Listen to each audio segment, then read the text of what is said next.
Give me a one in the chat if you can hear me. Give me a one in the chat if you can hear me.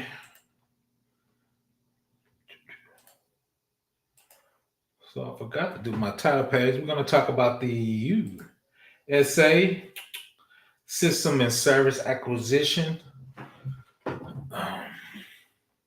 I know. I forgot to do my service. I'm a Nist guy, so I love that. Yeah, no, I love that. Give me one. There's my one. I appreciate it. You know how we do it. If you got any questions, tech or cybersecurity, put them in the box. So yeah, we everybody know I'm a Nist 800-53 guy. So I really want to have a title slide that says you're talking about system and service acquisition. This is going to kind of lead into risk assessment, security assessment, um, security architecture um, for once again system service acquisition. R5 has been killer this year. Yeah, it's R5's been out for a minute though. So I've been doing R5 for 3 years. Shout out to Regine. So yeah, so I mean, this is just a big security compliance. That's kind of my pushback against CMMC. It's less controls, less security families, but I think Chris brought that up. Trying to help small organizations with their security. So I think that's what CMC was. And I think it's CIS level 1, if I remember correct. So once again, shout out to Regime. So yeah, we're just going to talk about the system service acquisition, the SA family. Ooh, man, I am struggle streaming. So part of the security acquisition is kind of supply chain. Talking about vendors, once again, when you bring software on, when you bring software as a service on, when you bring cloud vendors on, really, if you bring in anything into your organization, you should do perform the secondary assess, perform security, and do a risk assessment of it. Uh, I think a lot of people forget your contracts, negotiate and sign a contract. Your contract is what's legally binding to your vendors. So, what language do you need to put in your contract so you can actually perform your security and risk assessment? We talk a little bit about that. Everybody know I do a lot of IRS work. In the IRS language, they want you to put in every contract. Yeah, you have a right to audit. So even if I'm doing regular security for PI and our vendors contract, I try to work with legal or some organization to give us a right to audit. Meaning, if there's a breach or anything, we have 72 hours or 40 hours to come, give you notifications and come and be able to do an audit on your organization. Now, if you're a small company, big vendors are not going to let you do that. AWS is not going to let you do that unless you're spending some crazy amount of money. Right. So then the third part of that is match your PO to invoice and allocate to your cost center. When you work for large companies, part of your risk assessment, your security assessment, your security architecture is what's the price of that, right? And your PO order, how many seats are you paying for? How many discounts? That's really all encompassing when you bring a vendor on.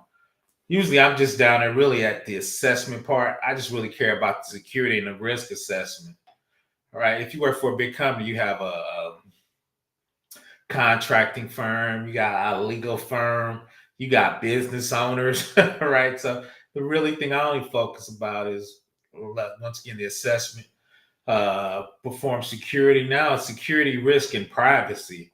We've been talking about CCPA, GDPR, New York DFR. There's a lot of states that have privacy recommendations, right? So that's all part of your assessment. And the thing with smaller companies, they do everything, right? So if you're in GRC, the cool thing is you get to do all of it. What's up, Brexy? Thanks for joining me. So But usually when we talk about GRC, usually we're just down here with the assessment part. So usually the business picks something, then they send it to security to see if they can use it, right? A lot of times, business is going to tell you this is the software we want to use, so make sure it can pass security. So I've actually worked with vendors to bring their security up to a level so the state could use their product or a Fortune 500 company. Because usually, if the Fortune 500 company is doing it, once again, either you following HIPAA, CMMC, Nist, FISMA. There's so many compliances out there, right? So a lot of times, small vendors struggle with that level of security. So I've been having big bosses tell me, make it happen, make it so that we can use. And the cool thing, a lot of times, small vendors want to do that because they know if they get a big client, they can use us as a reference client. So a lot of times when I give smaller companies action items, they usually do it, right? Number one, when I work for the state or a big company, they want that money, they want that amount of seats. Then they can use that company or state or government agency as a reference company to sell the rest of their software. So I usually don't get a ton of pushback in that area. Once again, for CISOs, estimate poor quality of software. They're gonna have breaches, failures, and it's gonna cost $2.41 trillion. Once again, that's the AWS slide. I don't know where they came up with the money, probably from Gartner. But now, if you get hacked, that is a big sum of money. Even if you're a smaller company, usually take you $3 or $4 million to kind of figure out what's going on and get the right people in there to help you achieve that. So that's why you want to once again, do this slide properly. Select the proper vendor, do a proper assessment, do a proper contract, do proper invoices in your contract. So hopefully you won't suffer a cybersecurity breach failure, software operational failures, unsuccessful development projects. I've been a few big projects that failed. Right. So hopefully, once again, if you do your due diligence up front, then I'll probably talk about this on Thursday. AWS has their vendor insight demo. So if you buy a product off of their marketplace, they make those vendors go through uh, compliances like SOC 2, Type 2. The new one, shout out to Regime, the ISO 2701. They're doing self-assessment, so you'll be able to download that off their software. So that'll be less things you need to ask for from a risk assessment. And theoretically, what they're trying to do is they're forcing the vendors in their marketplace to do a risk assessment. So a lot of times you don't have to ask those questions or get those resources. And usually expedited by 6 to 8 weeks because AWS is forcing their vendors once again to do those controls, to do a SOC 2, to do a standard contract. And we probably talk a little about that Thursday at lunch. What does a standard contract look like between you and the vendor? And most of the times, to be honest, you're not going to get to sign a contract. You're going to go to their website, you're going to download it, you're going to click through it, you're going to accept what they give you, and you're going to like it, right? But from a GRC standpoint, we got to understand what we're accepting. Like me and Chris did that one and we were giving away our worldwide rights. I can't remember what software was that, Chris? I forgot which one that was. So you got to review your software to make sure you're not giving worldwide rights out to your software. Was it Trello? I think it was Trello. We was going through Trello, and I happened to just do a cursory response, and we were giving away our study GRC worldwide rights if we put data up in there. So that's interesting. Again, to be honest, those big companies, you're giving favorable terms to them because they're big, that 800-pound gorilla. The thing you got to figure out once again is what are you giving up? Are you letting the new thing I see is any data you upload in it, they can let the AI read through it and use it to train themselves. No, you're not training yourself. Yeah, but it was Trello. So yeah, we probably checked the lunch and learn. So I just thought that, but once again, I've been doing this forever. The thing too is I see a lot of people I talk to reach out to. They're letting AI do their risk assessment. So I think that's pretty interesting from ChatGPT, from I can't even think of Microsoft's because they're real big in the corporate. So there's a Grok. So a lot of people are just taking their security exhibit and their security requirements, being Nist 800-53, being IRS Pub 1074. I'm sorry, 1075, CMC. So what they're saying is these are our security requirements from CMC. They have a trust center, so they download all their trust center documents and say, does this meet the requirement of CMC? Which I thought was interesting. I'm thinking, dude, you going out to somebody else's trust center and uploading it to uploading to the internet. So, but no, once again, that's an interesting topic. The ones I looked at, it did a very good job at it. Microsoft, Grox, and ChatGPT, when they did their risk assessment against NIST and IRS Pub 1075, it caught the majority of things, to be honest. So we know that is the way of the future, right? But how do you use it responsibly? So this is part of the essay. We're really looking at 4. You see the acquisition process. I cut off the top. The first column is, I think, privacy. And it's low, medium, high.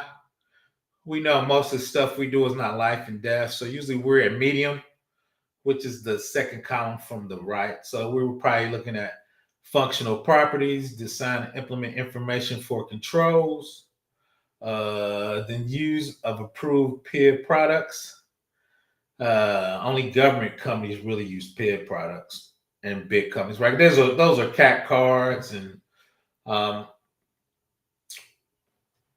different tools like that. But a lot of people, I shouldn't call it the poor man's PIV is MFA, right? Because you can use your phone because you're doing MFA theoretically. That's a type of loose PIV, right? But that's really the security film we're going to focus on. Once again, system, service, and acquisition. The acquisition process, when you bring software on and take it through your, once again, risk assessment, privacy assessment. Those are the and security assessment. Those are the big things to do once again when you bring it on software. If not, really, you're almost negligent because you want to check and see if they have any CVEs. You want to check once again, are we giving any worldwide IP away? Right? Do you want their product to be able to train your data on AI? So those are some of the things I start adding to my tool set when I review software. And I'll probably do a video and do a Excel matrix and kind of go through what I look for when I review software. Shout out to Steph. She was using one of the popular trust centers to help organizations with their documentations they want to give when people review their software, because I'm sure it gets annoying when 50 companies sends you 100 tabs spreadsheet for you to fill out the same questionnaire every time. Shout out to R Squared Prime. Thanks for joining. I probably scoot the time up a little bit. Chris been beating me up about that, so I might scoot the time up a little bit. I'm glad to join. I'm gonna drop the link shortly if anybody wants to come up. Like I said, I just kind of want to talk about the acquisition process. We always talk about risk assessment, security assessment, but really it's part of an acquisition process. And that's kind of one thing I kind of learned over the years. It's just not security, right? You got contracting, PO, legal's part of contracting.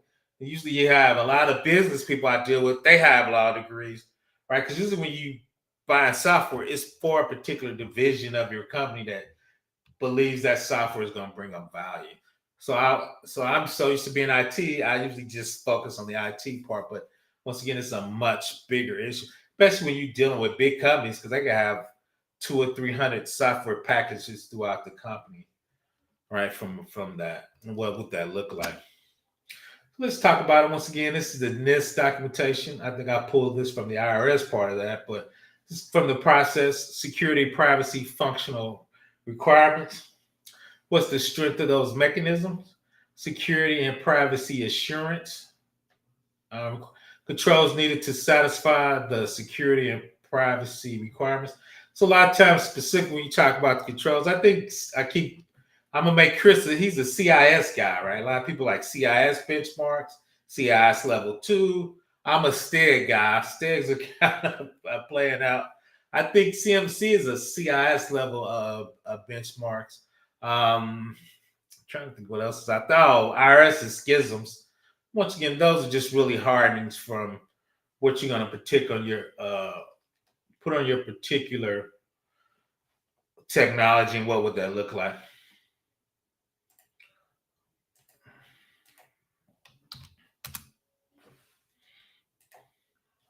Once again, documentation, security and privacy documentation requirements. People talk about security, but once again, shout out to Steph. Where's the documentation that validates all that? Where's the documentation so the security people can review that? If you look at the big dogs, though, Azure, AWS, Google, Oracle, they have their trust in it, so you can download documents forever, right? So that's shared responsibility. Like, here's the service, here's the documentation to the service. We tell you it's Nist 800-53 compliant from the shared responsibility. What does that mean? Data center, levels of encryption, disk encryption. But if you need anything beyond that, you have to configure it, right? So when my program puts it in AWS queue, you're responsible for encrypting the transmission and encrypting the queue, because they have different levels of encryption depending on your security and privacy functional requirements, right? Is that a FIPS, which is a FedRAMP encryption? Is that a basic AES 256, which you could probably use for PII? I think CJIS FBI is just basic encryption, but your security level and your security requirements will dictate what level of encryption you need and use. And you as a GRC person has to validate that, and to sometimes validate that the development teams and the cloud engineers are configuring it at the proper level, but once again, for your security, privacy, and insurance requirements. Let's keep going. G, description of security documentation environments and environments which system is intended to operate in. Allocation of responsibilities, identification of parties responsible for information security, privacy, and supply chain risk management. And once again, what's the acceptance criteria? So when you do an SSP, system security plan, you have to designate who's responsible for those different categories, right? From a cloud engineer, from a database, from a business owner, from privacy, CCPA, GRC. A lot of times they want you to have a CISO, or big companies, they have a privacy director that's designated to do that. Because big companies, a lot of times they have a director. A lot of times, most of those guys have law degrees, which I thought was very interesting. So, and I think Chris was looking at the CIPP. Shout out to the white. A lot of that, when we looked at it, a lot of those were actually legal terms. I dropped the link if anybody want to come up. So that's kind of interesting. I think GRC is kind of moving to that. What I mean by that, we went really from security hardening. Now we went to GRC security, federal. I call it federal requirements. Once again, HIPAA. Shout out, CPO. Shout out to Dwight's right on time, chiming in with the privacy language. Once again, I dropped the link if anybody comes up. He's correct. So the big companies, and most of those guys had law degrees, which I guess I wasn't surprised. But so a lot of times you're talking about the legal term, especially when you look at GDPR and the language of GDPR. A lot of that's legalese. So a lot of times I send that to legal. That's CYA for PBO. Like, I think legal needs to chime in. I'm trying to get a couple of lawyers to come on so they can break it down. Data ownership. Once again, this is part of NIST. Includes organization data ownership requirements in the acquisition contract. We're going to look at some of the contract language we put in there, once again, for the IRS. So we're going to step through to see what's actually in the contract. Require all the data to be removed from contract systems, returned within 7 days prior to the contract termination. A lot of times you got to put in, okay, when the contract ends, and we get out of your system, you need to get rid of our data in a certain time. Then the big dogs, the contractor must provide an agency with certification of destruction used by Nist approved standards or certification of data as approved. So that's the first thing I always ask if I'm in a meeting. Everybody start frowning up. They're going to give our data, and I'm going to give a couple examples. I was beating up AWS. I don't think AWS like PBO, so I was asking them the question. But once again, when they destroy your data or you leave a server from there, a lot of times we want that you destroy the data with the proper NIST approved deletions or degals against one of their terms. What does that look like?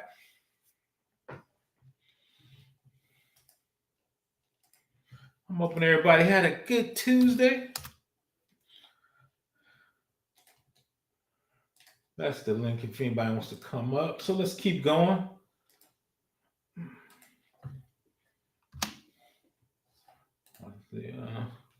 Once again, I pull out the IRS information systems that receive, transmit FTI. That's just federal tax information. That's SSNs and the basic things out there. When a contract developers use, must document thoroughly the contract requirements. Are the big things? Are they located within the United States and are developed physically within the United States by United States citizens or those lawful residents of status? So a lot of times when you do government work, they want it to be done on continental United States. I think they changed the name to data repository. So I thought that was interesting.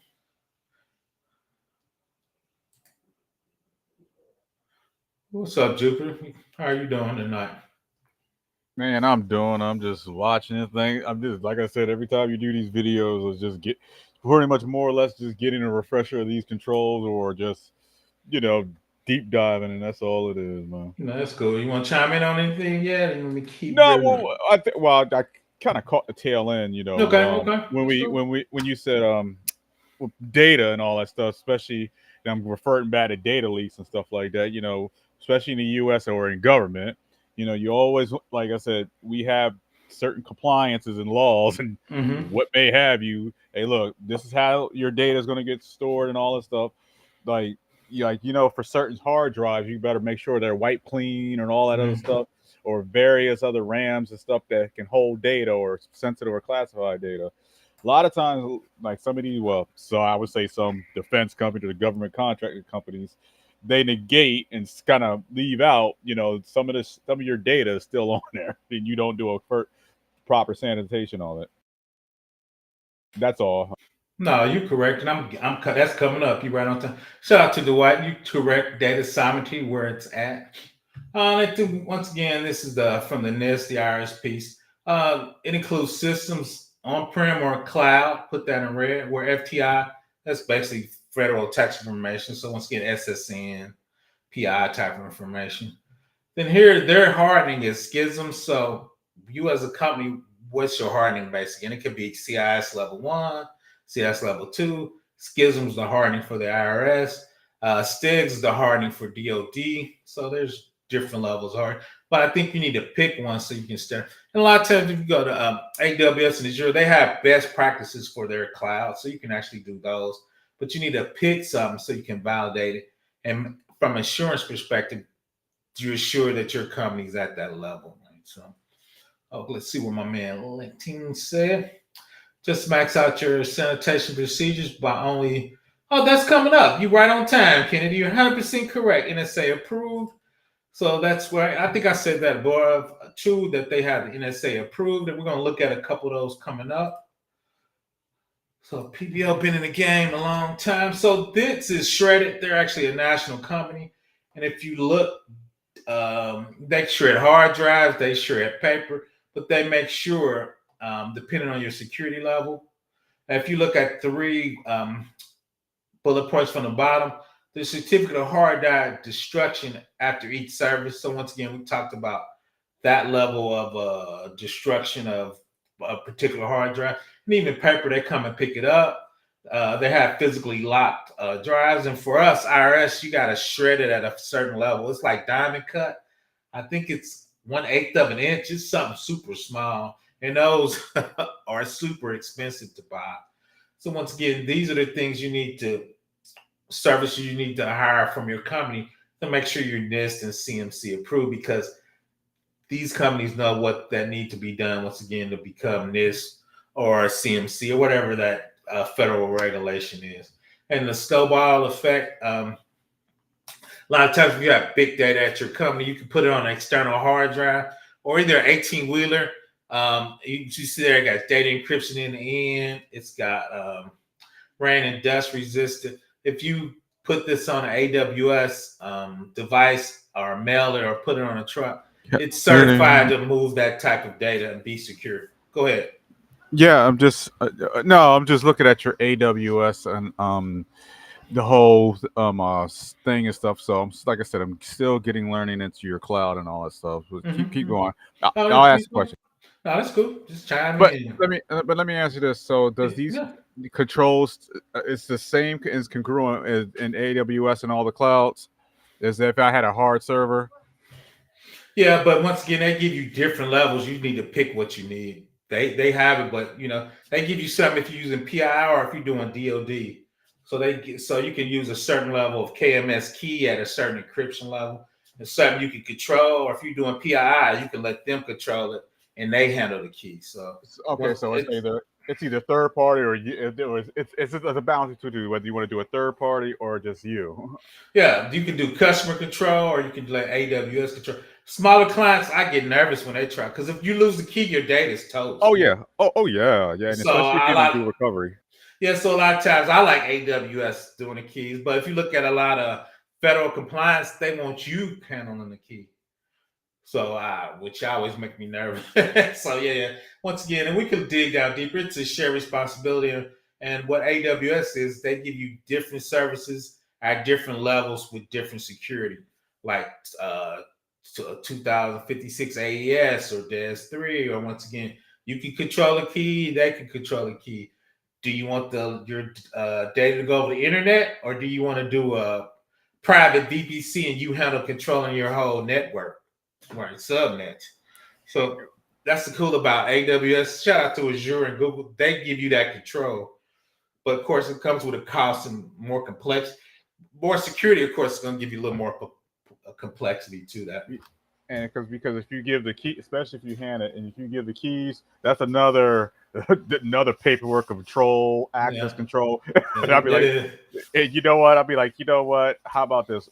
One or two people keep the keys for redundancy, but we don't use it. But let the third party do it. That way, if anything happens, at least they have the key. It's like if you lose if you lose your house key. Hey, your neighbor or your girl or somebody has your. No, that's true. It is true. So what that looks like. So we're looking at the AWS Snowball. So what they do is they give you the Nist 800-53R5 compliance. So when you put your data on there and they load it up to AWS for you, I ask them, when you delete, do I get a certificate that you erased the data? They're like, no, you got to trust us. I was like, I don't like that. But once again, they assured us that they're doing the Nist 88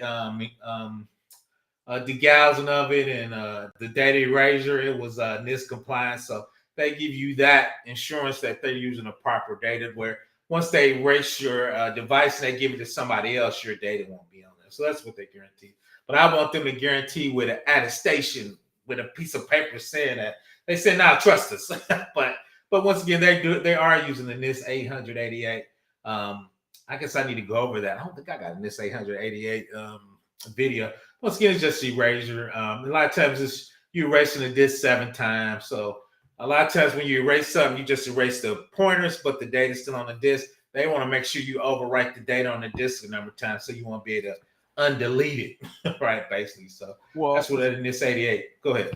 And to piggyback, like I said, you want to make sure you all because a lot of times, like especially for government or these DoD or the military industrial complex, all the weapon systems and all that stuff, a lot of them been breached or a lot of the like information or information has been stolen because a lot of hard drives and any other things that store data has not been zeroed out and they've been just left adrift and No, that's true. Yeah, Chris, I need to look that up to be honest on that DoD guideline. I usually just ask for the attestation and I expect them to do the right things, but I need to go double check. that list. I think you're correct on the P7 to be a compliance. Once again, I usually just ask for the DoD attestation, and they usually, well, they got to do the right thing, or they could personally be sued. Here, but let me bring this up. Let's see that. I think. Let me see real quick. Yeah, we were looking at the security families, and what my man said down there is, you look at 47. That's the NIAP approved protection profile, and I think that's what he put in his comments. So I just want him to show that PBO touched on that. What was that? Yeah, I think it was there. NSA approved. So those are NSA approved technologies there from that particular. The thing is, they made that as a extended profile. So protection profile, function, and services in use. So once again, we just really talking about when we acquire software and what that will look like. So let's keep rolling. Like I said, I just had a few slides tonight. Somebody was asking me acquisition software questions. So we talked about Shredded as a third-party service. That's what a lot of big government agencies and states, and a lot of times when you take out a loan for school, we actually keep the originals in there. Then we ship it off to a big warehouse, right? Then Shredded sometimes keeps track of those documents if we need to bring them back. So yeah. That's cool. I think they discontinued the snowmobile. I don't think a lot of people were renting semis and hooking it up to their data center. So I think they discontinued it. But I know organizations that actually use the Snowball and the Snowball Edge to move data in. They had an on-prem. They just didn't have a very speedy direct connect or VPN. So they just decided to get this device, hook it up to their data center. Then ship it back to AWS, and they load it up in their S3 buckets, delete the data off of there. Then you can do what with the data you want because it's your data. Here, let's look at this. We were talking about contract language. So let's kind of flow through one of the contracts. One of my favorite contracts I try to use a lot.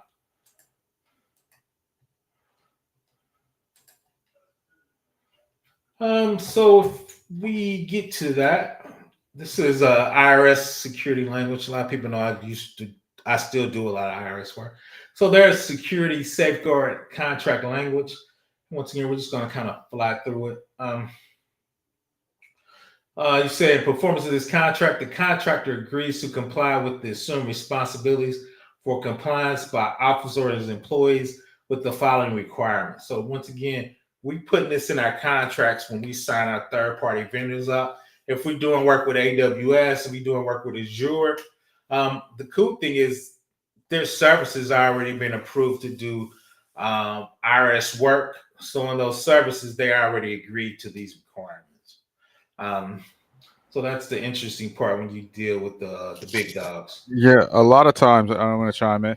A lot of time they're like for small companies, and you won't even need to touch all this because it'll be already done by their legal team or their whole. So it's like, I don't.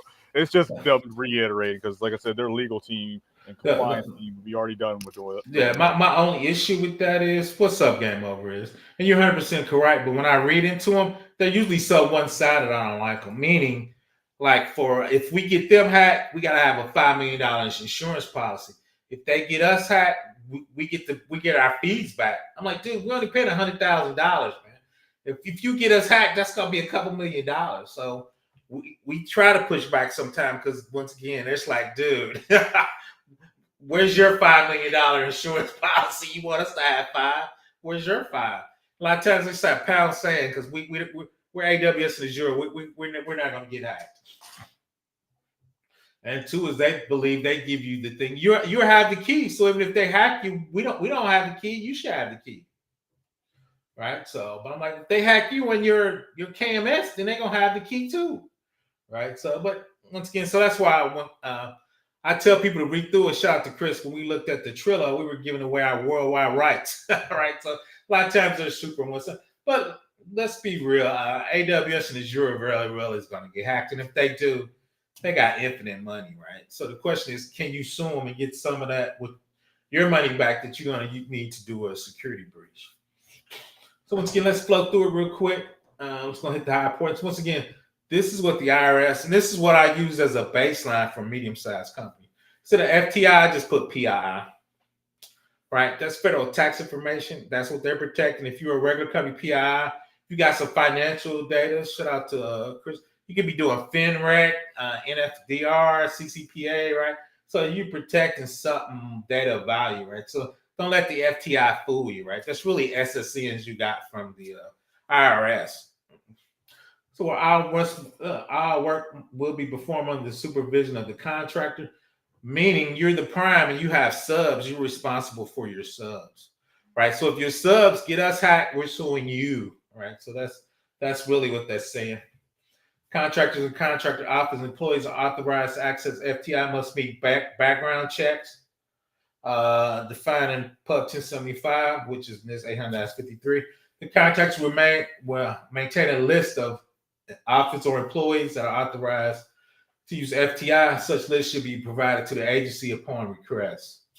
So you got people coming and going, and two is, especially even if you're a contractor status, everybody in your org shouldn't be touching your FTI. So what is your list of people touching federal tax information, and how are you protecting it? Are they in a certain group? Or are they in a certain subnet? Do they have certain keys so they can only read certain data? So what is your protection of that? FTI in hard copy electronic format shall be used for the purpose of carrying out provisions of that. FTI in any format shall be treated as confidential, should not be divulged. So you got clean desk, how you shredding it.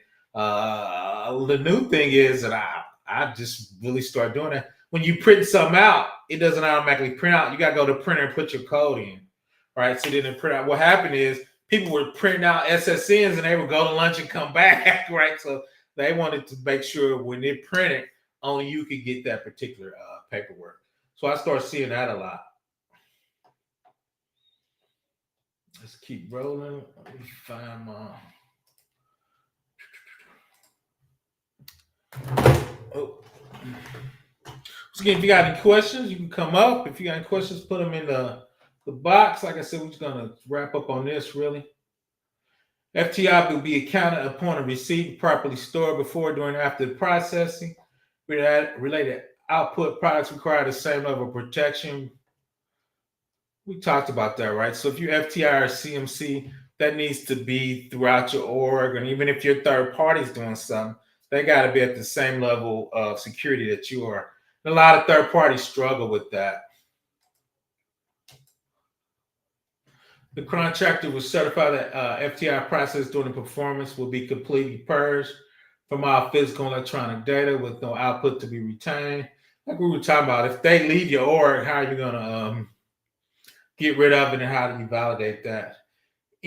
Number 6, any spoilage or intermediate hard copies printout that must be resulted during the process of FTI will be given to the agency. When this is not possible, the contractor will be responsible for the destruction of that. All right, spoilage or spillage a lot of times is you have FTI, you're doing some data warehousing with it, and you're moving it to do different systems. When you move that data and summarize it or count it, that's the actual spoilage a lot of times, and that's the intermediate data. Where are you keeping that? And even though you use it in calculation, since it's touching the FTI record, it's considered FTI. So once again, how are you doing that? From a data warehousing standpoint, we get data from all over, then we roll it up to get ready to do reporting. So where do you do that roll up, and where do you get rid of that data that you use to calculate that output?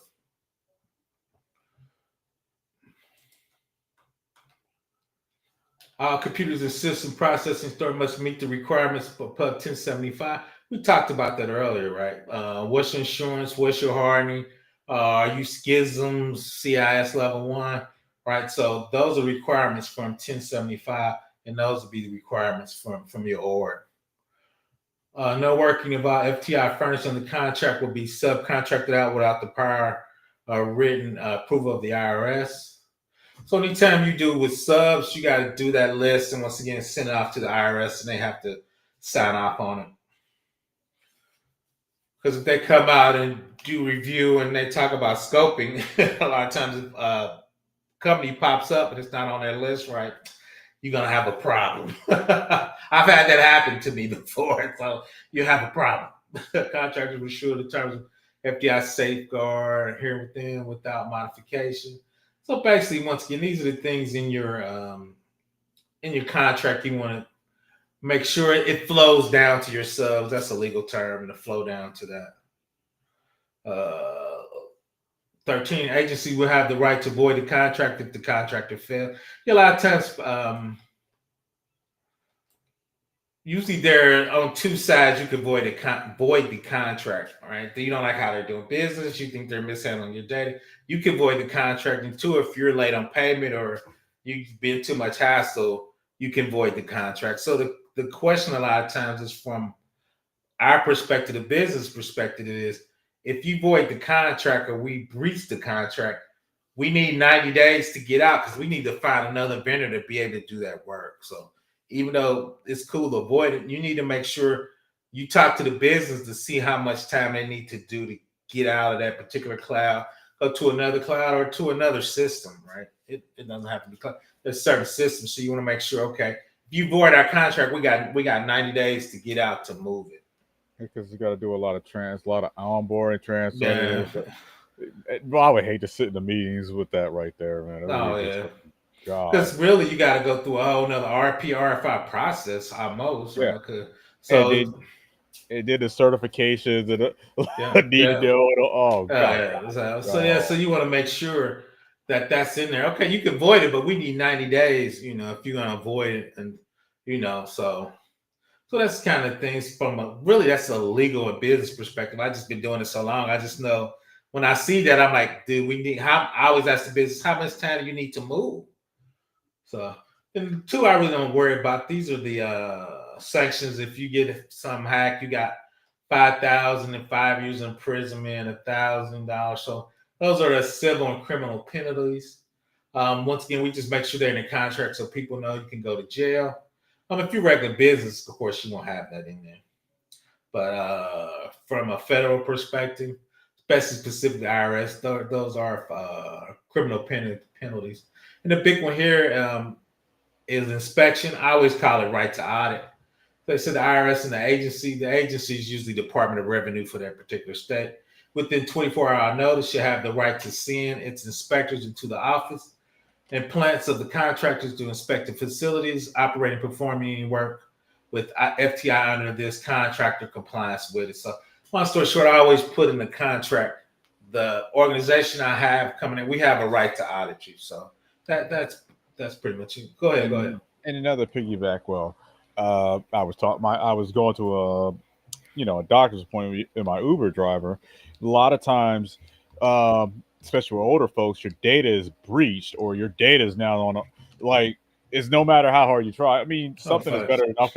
Your information and all your credentials is on the dark web, and it's just like anytime a company gets hacked or breached, within that 24, well, you better let the government know, especially any state or local, and then they go up to the government. You better let them know you were breached because they're, especially if you're IRS or government or dealing with any type of PII, that right there, you need to let them know, especially with your insurance company. Yeah, that's a whole rabbit hole. No, facts, and that's in there. Breach is always in there. Usually, IRS is 24. Usually, businesses with standard PI, we try to say 72 hours to let people know that you've been breached. Then two, depending on what federal regulations, there's other requirements in there, like us giving you access. Us, like they said, you can come on site. Us giving you a VDI so you can actually, if you want to do forensics, if you want to have your forensic people check our forensic people, what's in the contract. Right. So usually for us, we try to have a third party on deck to be able to do that. Where did it go? The forensic work. Hmm.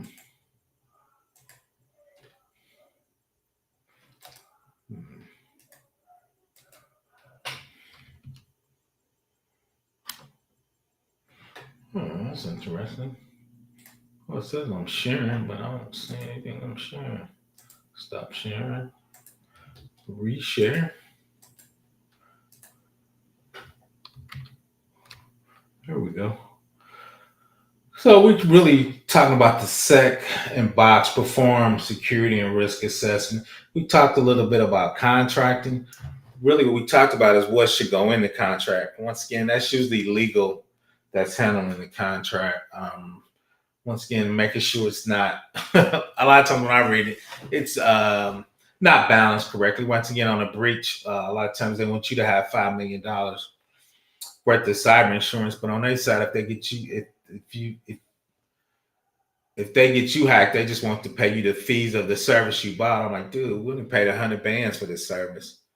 So once again, I dropped it. Shout out to my man Ty for joining us. Shout out to Game Over.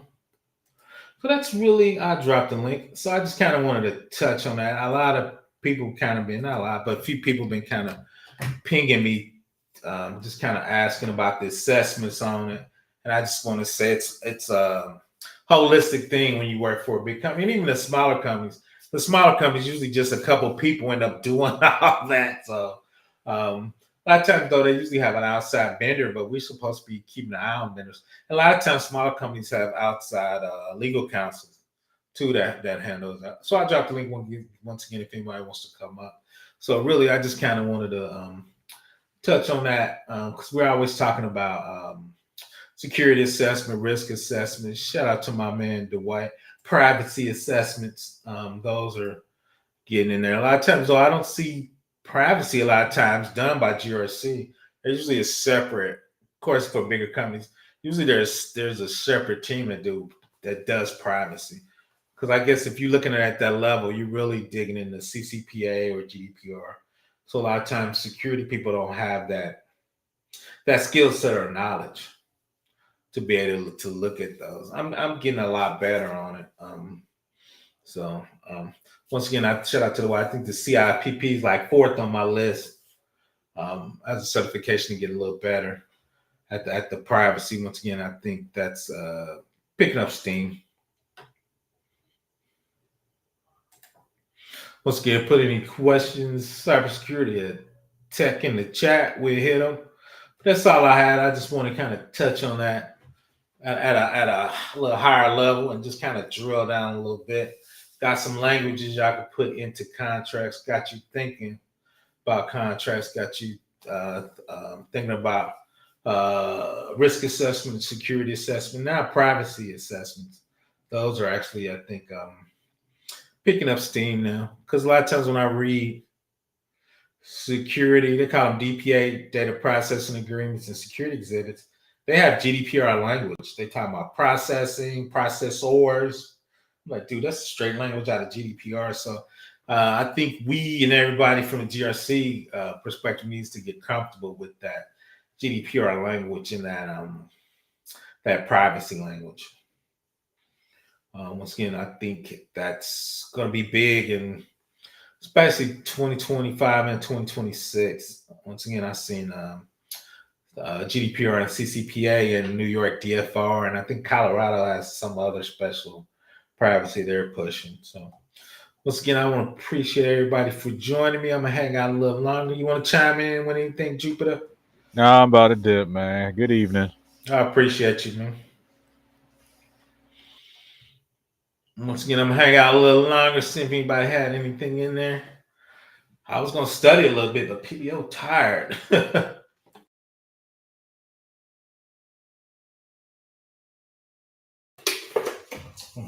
Hoping everybody have a good hump day tomorrow. Hoping everybody getting their studying on. Don't get discouraged out here. This job market is crazy. So once again, don't get too discouraged out there. Just keep on the grind. Shout out to Study GRC. They do CVs and resume reviews last Thursday of the month. Go check them out. They got it out there when they do the resume reviews, CV reviews, curriculum VT reviews. PBL got to tighten up his resume a little more. I've got it down to 2 pages, but I think I need to tighten it up a little more too. It's brutal out here, but BBO is lucky, so he hanging in there for a minute, but it's gonna get ugly out here. Once again, don't get discouraged. Shout out to my man, Study GRC. Let me highlight them. They have a coffee. If you need to talk to some certain people, they can definitely chip in for advice. Shout out to Chris. He's anti-paywall. Him and B-Dubs over there at Study GRC. They know if they need anything, they can reach out to me. If they need any consultations, they on top of it. But if you have specific questions about Nist 800, IRS Plus 1075, those are kind of my specialties. I did a couple things on HIPAA. I don't have a ton. My man, High Trust is really the new thing inside HIPAA. I think my man Chris studied GRC. What's that guy's name? He actually works for High Trust, so he has a couple of videos. I have a couple on mine, casual. Mine's a little old, so I can. Okay, there's the coffee. PBR tier 2. Chris, I know you don't work for me. Can you put that High Trust? Because you interviewed that dude that did the High Trust. I thought that was an excellent video. I need to do, but I do. If you go to my compliance playlist on there's a couple HIPAA video, but definitely check out Chris if you can, because you interviewed the guy that worked for High Trust. I thought that was excellent. I need to dig into High Trust a little deeper. Oh, let's see what my man Ty said. I feel you on that. That's Def Python's on my list. So I've been trying to dig into that. I actually been doing yeah. Yeah.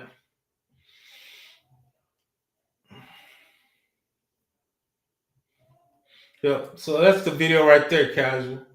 That's the High Trust. He works for High Trust. So I was actually gonna do another video with the additional information that him and Chris provided in that video. So I would say check that one out first. Once again, I dropped the link one more time. If anybody wants to come up. Yeah, I think I'm a delve a little more. Yeah, I think I'm a delve a little more into. I appreciate you, guys. You know, you can always ping me if you need anything. But I just mine is I need to update mine, and I usually do mine from a Nist perspective, and I think that High Trust is that's where it's at. Once again, I'm gonna delve down a little deeper into that myself.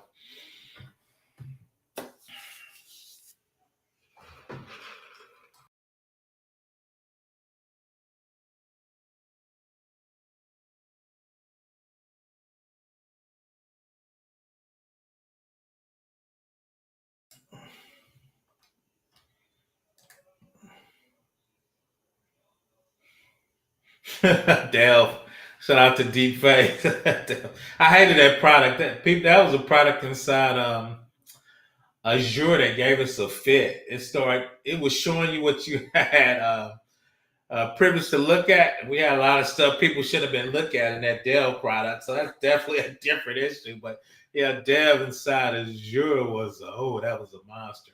We were scrambling trying to figure out what that was. And that's kind of one of my beef with Microsoft. They don't let you opt into anything. They just give it to users. So you could be scrambling before you even did a security review of it. So that's kind of one of my issues with Azure and Microsoft. Once again, I want to appreciate everybody for joining me on Late Night with PBO. So let's see. I think that's all I got. If you need me, just ping me. I'm slowly getting back into the Discord. I'm usually in Study GRC's Discord. I usually try to peek in there once a day. A lot of times, if Chris needs me to see some, he'll ping me, him or B-Dub. So I'm trying to get better at looking at that. Once again, this has been kind of a long year for me. So